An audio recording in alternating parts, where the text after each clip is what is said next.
And it literally says, this man, what did he do? Followed Jesus. This is probably the simplest analogy of the Christian life. You know what it means to be a Christian? Trust Jesus and stick close to him. Go where he goes, do what he does, stick close to Jesus, walk with him. Walk with him. So it's about worship, witness, and walk. That's evidence. That's the external demonstration of the internal transformation that comes to someone who meets Jesus. He walks with Jesus. Now, there are 4 Gospels, Matthew, Mark, Luke, and John, that each tell the biographical story of Jesus, and they emphasize different details. They don't contradict one another, but they supplement one another. And over in Mark chapter 10, he gives us the account of the healing of this man, and he actually provides his name. You want to know what his name is? Bartimaeus. Bart. Bart. Guy's name's Bart. And it's not in the Bible, but church history and some reputable Bible scholars say the reason that Mark included his name is this guy became pretty legendary because he was fully committed to Jesus for the rest of his life.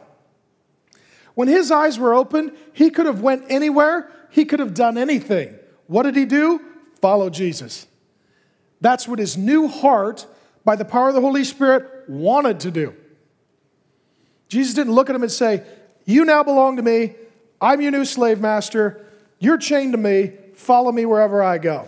No way. His eyes opened up. It's Jesus. I'm going to stick close to you.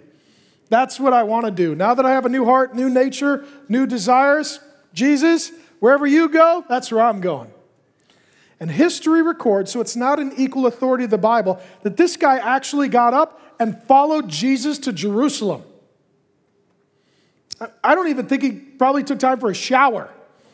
It's like Jesus got a huge posse and one really stinkly homeless guy. What's that? Oh, that was blind Bart. Well, now that he could see, he should shave. Well, he'll get to that, but Jesus walked away and he just wanted to stick close.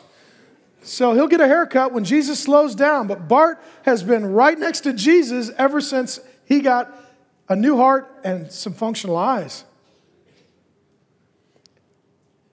History tells us that he followed Jesus all the way to the cross. All the way to the cross. He was there with his eyes that now worked, watching his Lord get murdered.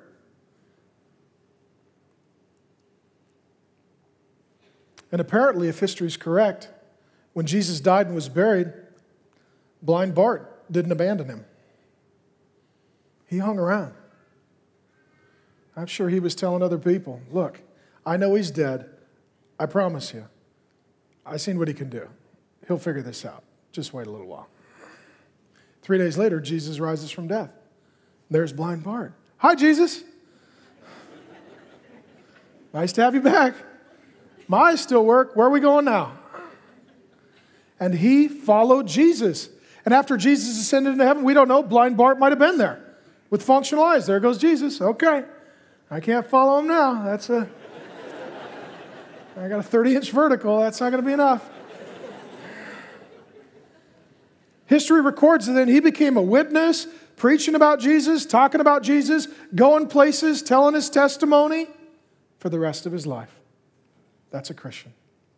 Somebody who meets Jesus, gets changed, never recovers, worships, witnesses, walks with him. Walks with him.